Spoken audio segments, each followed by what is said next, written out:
Hey folks, it's Maxie here and welcome to a new TEW2020 video. You join us today for a little more casual video, one that has absolutely no script to it, so we'll just wing this as we go along.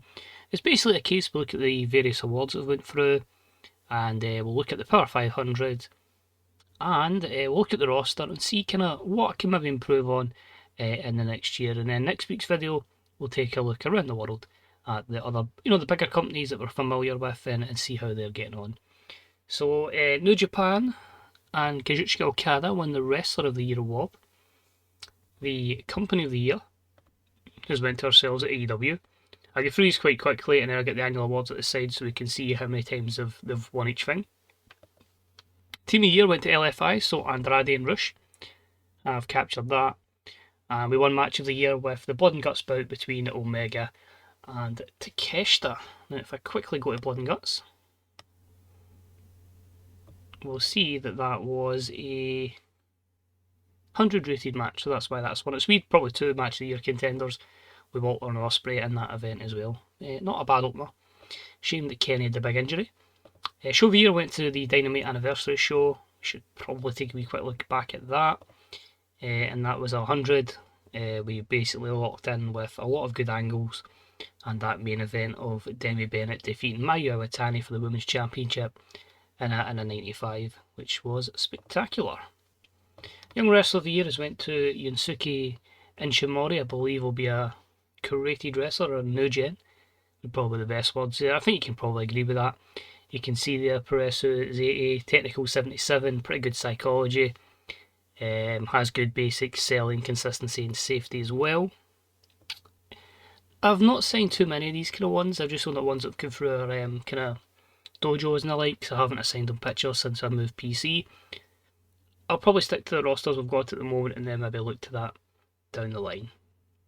Veteran Wrestler of the Year went to Bushi, now at 44.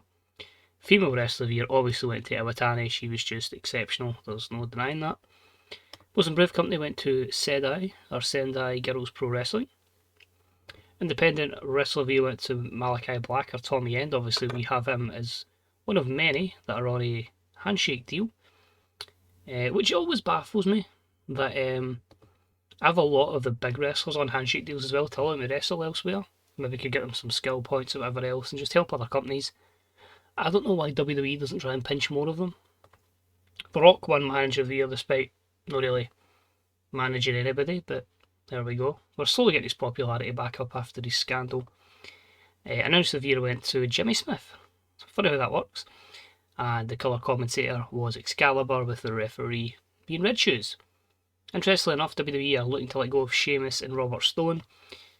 There's a small temptation of Sheamus, maybe even like a 6-month deal, just have some like matches here or there, put talents over, and possibly using Robert Stone as a manager.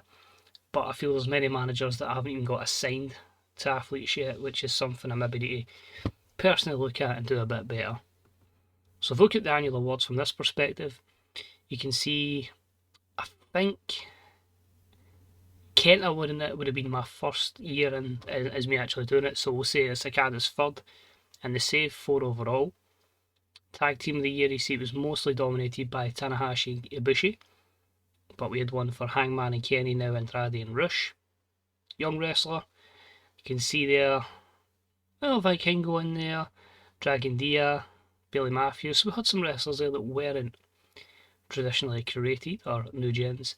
Veteran, after Cena's big decline, obviously Ibushi's taken that over. Iwatani winning back to back after Jade Cargill, Io Shirai and Becky Lynch. Becky's probably my problem. I have kind of phased her out a little bit due to her being in her late 30s. Independent wrestler, second time that Tommy End's won it after Orange Cassidy last year. I've won it every year bar the first, so 5 of them have been me, so that's good to see. That's going to help my achievements. So plan is, let's just keep that up. Most Improved, obviously we're not going to get that, we're quite high up at the moment, but it's the Sendai Girls. And yeah, that is the first time I've won Match of the Year in the Save. Every other year's been New Japan, so that's a good sign. Hopefully we can keep that up. Card of the Year, we've won that every year by the first one, which was New Japan winning it. 2 All-Outs, a full year, a Grand Slam and an anniversary show, 3 of them being 100. The Rock won that back to back. Maybe I should make The Rock a manager rather than just kicking about and being an authority figure. Jimmy Smith's second one. Scott Stanford won it twice. I'm still amazed that he's left WWE. Somebody obviously just watches clips and stuff and barely watches a Raw or a SmackDown. Never mind the B shows, I had no idea he was still doing stuff. Excalibur's dominated that, and a second one for Red Shoes. After Todd Sinclair. Despite all the good managers we've got, we don't have any. But I'm going to have to look actually, just come back onto the announcers, because for a wee while now it's been saying we need better announcers, but events, 99 Excalibur. Well, I tell a lie, sorry. 99 on colour. Bizarrely, Morrow's on colour as well, and Jericho. They've all got better colour stats than announcing, but I still think the 72 and the 76 is pretty good. So, let me look at that. If we move to Dynamite, it's the same team with Pat McAfee. I don't know how I can really improve that. It's maybe a better announcer, but you're losing two really good commentators or colours, and then you're dropping Pat. Rampage, it's mostly Excalibur and Morrow that do it all, so I'll maybe need to look to that, see if we can get somebody better with announcing. But we do have like Ian Riccaboni, we have Tom Hannafan, I think what his name was. We've got quite a lot. If I just quickly go to role announcer, get Fuka, who's obviously here as more of a mentor and a road agent. Ian Riccaboni,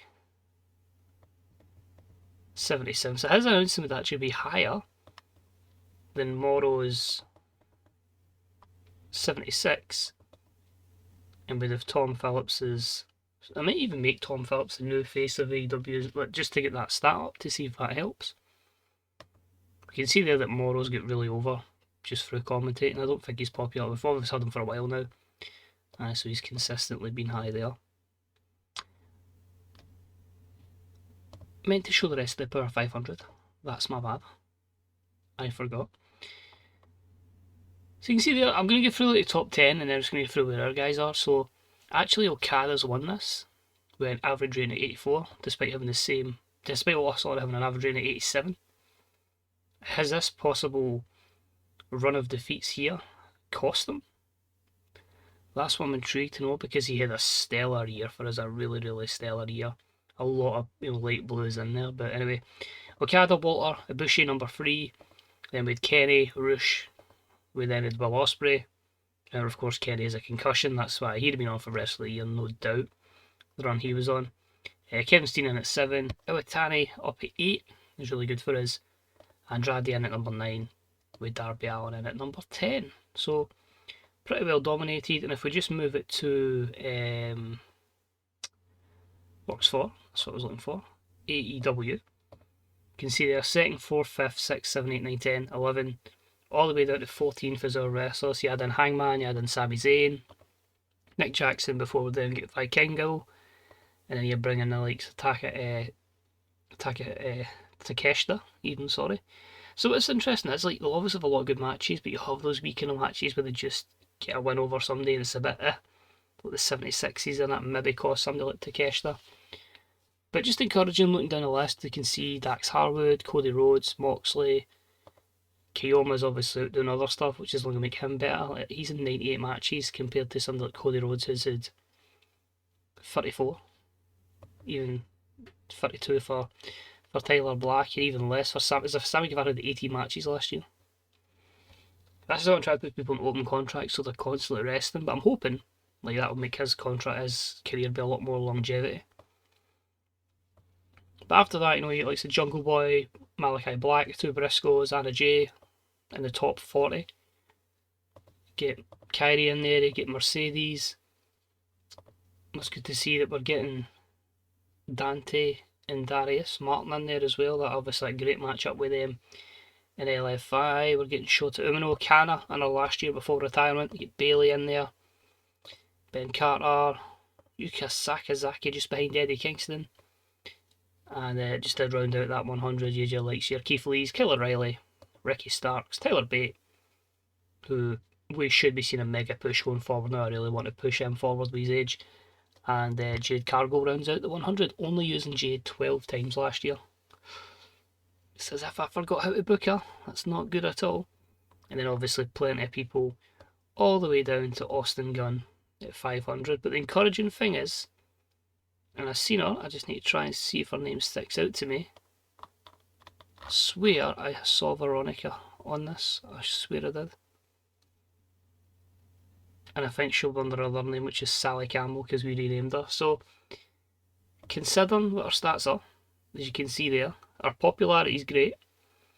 33, 33, 31, 35, 31, 32, but the psychology at 92, charisma, microphone and acting at 95, high star quality, pretty good sex appeal at 79, and a lot of other good stats in there as well. And if we just go at the skills, we can see that development, the brawling up 13, the Parescu, or however it's pronounced, up 12, technical up 12, aerial up 13, flashiness up 13. If she does that again, then they'll roll into the mid-40s, and then you can maybe go 60s and so on and so forth. Psychology got up 2 points. Experience is obviously going to go up slowly but surely. Respect and reputation as well. Even gains in charisma, microphone, so that stuff's getting better. Acting, obviously star quality, etc. will stay the same. Basics is up massively. 8 for selling, 26 for consistency, 19 for safety, so you can see there that side of things is good, a wee increase in athleticism and toughness, but the rest says. So she ideally is, obviously we've now vacated the women's tag titles, we're just going to keep giving her singles match after singles match after singles match and just try and get her to get the skill set up. She's 21 and she could be an absolute star for us. So we'll watch that with a vested interest. So a quick move to the medical side, and you can see here we're still missing Darby Allin for 5 months. With Jay Fatu in rehab, he's probably going to go. Him and Jimmy did not handle that well, despite him coming up, he was wasted. Can is a non-wrestler anyway, so that's not too much of a factor. 6 months for Kenny, a week we get Takeshita back, 2 months and 3 weeks for Chris Statlander, which means the likelihood of the vacation of the Shine Championship, because it is quite a period of time. She actually was working for another company when she got injured, so yeah, not ideal. 4 days for Matty, he'll be back soon. 4 months and 3 weeks for that herniated spinal disc for Pete Dunne. 5 months and 2 weeks for Starlight Kid. 56 days for Suzy Suzuki. 6 months before we get the debut of Viper. Cannot wait. We'll probably bring back Nikki Cross and we'll put them together. Or maybe put it with Kaylee Ray and have a Scottish tag team. And 42 days before we get Zack Sabre Jr. back. But of course, he has big morale issues. Remember I said with a lot of managers, look at them all. I need to try and find a use for, and not including. These are ones I intend to use. Mike Mizanin, AJ Lee, Callie Perez, Nigel McGuinness, Saraya Knight possibly, Shane McMahon, Paul Heyman, Scarlett Bordeaux, Natalia possibly, Kana when she's back, a few of the new gens there, and Lisa Long and April Hart. We've got Selena De La Renta.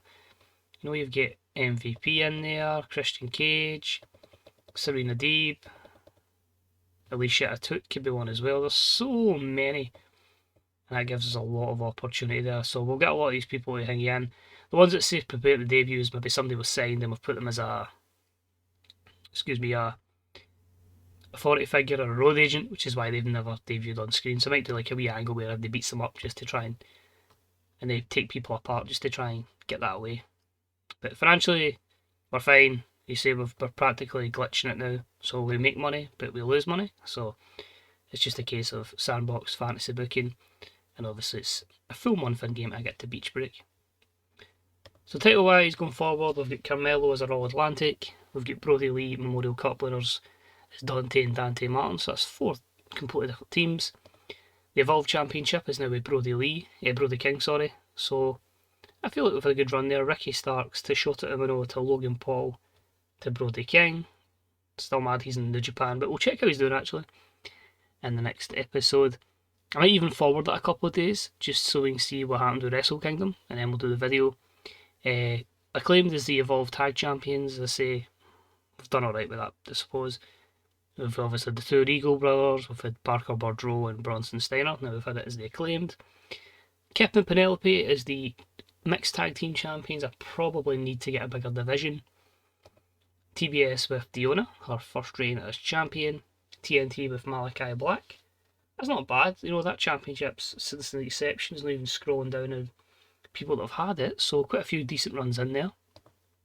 Trios Championships, obviously the former Lucha Underground belts, so we've continued that lineage. They were vacated, but obviously now with Wardlow, Orton and Holiday, so one aim going forward is certainly to get the prestige of that belt up. Women's World Championship with Demi Bennett. We finally have it higher in prestige than the TBS Championship, because the way I had it wasn't great, but a great run from Mayu, took it from a 67 to a 77, so she done fantastic stuff with that belt. Wouldn't be surprised if Demi gets a good run and it goes straight back to Iwatani. Like maybe give her it in maybe March, April. But we'll see. Obviously vacant tag belts, so I didn't want to Veronica have any losses on her AEW record, because she lost one independent match before we signed her. Cody Rhodes is your world champion. That's all the world champions we've had. So we took it over with when Kenny was champion, mid-Kenny reign. Well, I'll say that, August 2021. Which is scary that I'm saying this in May 2023 and we're still playing the same save, but there you go. Then it went to Hangman, we had the run with Eddie, Shawn Michaels with a random 1 month reign as well, so take that out as well. And the fact Jack Perry had a 1 month reign. It's quite our stacked list of champions. 2 runs for Moxley, 2 runs for Walter as well, and a pretty good run in there for MGF. World Tag Champs, we're now on it with Andrade and Rush, but we've had a great list of champions there. We've had 4 runs for FTR, 3 for the Young Bucks. And you can see in there we've had Ortiz and Santana, we've had Edge and Christian, you've had Reynolds and Silver. 0X Championship with Isaiah Cassidy, so some pretty good champions in that, and a 4.5 year use of that. We've had 2 Face the Revolution ladder match winners, Moxley and Ospreay. The Queen of AEW, the crown that was the Queen of FCW, we've got that up to a 33 prestige, slowly but surely with that one. As Yuki had a great run, Priscilla had a great run, and now it's with Tay Melo. So 12 defences, 15 defences, 8 defences, constantly defending the crown to get its prestige up. The Shine Championship, Statlander has it, we are going to vacate it due to her injury, but we've done it well so far with Riho, Serena Deeb, Elena Black, Jamie Hayter and Statlander holding that so far. Crazy she's had that 163 days already. Certainly doesn't feel like that. Men's one went to Keith Lee after Walter, Tyler Black and Adam Cole. And then women's was Anna Jay, Bailey Rose and Mi Saruga. Trios tournament, we've had Undisputed Era kind of thing, or Undisputed, how we're calling them in AEW now. United Empire, and then of course Orton, Wardlow and Holiday. Probably need to get a stable name for them. And your Face of the Revolution for the women, Statlander and Demi Bennett. So 229 workers in the main roster. All of these in developmental. Of course, people like AJ Styles are there as more of a mentor, and obviously because he has historic links to the brand. But yeah, with this big roster, not that roster, that big roster, there's certainly a lot of people here. As I say, I want to use all those managers, and I want to start, bringing in your likes here, pushing your Steph Delander. She's got a bit of a skill set behind her now. Tyler Bate, as I say, pushing it to the moon, getting those 70s and 80s, and lots more stuff going forward. So I'm going to call it there, so don't bother on too much. As I say, we will be back next week with a roundup of WWE, New Japan and various other companies, and then after that we'll be back to Beach Break. So thanks for watching, hope you enjoyed what you saw, made you think of where you could go in your saves in the future, and until next time, Twitter Maxwell, I'll see you soon. Bye bye.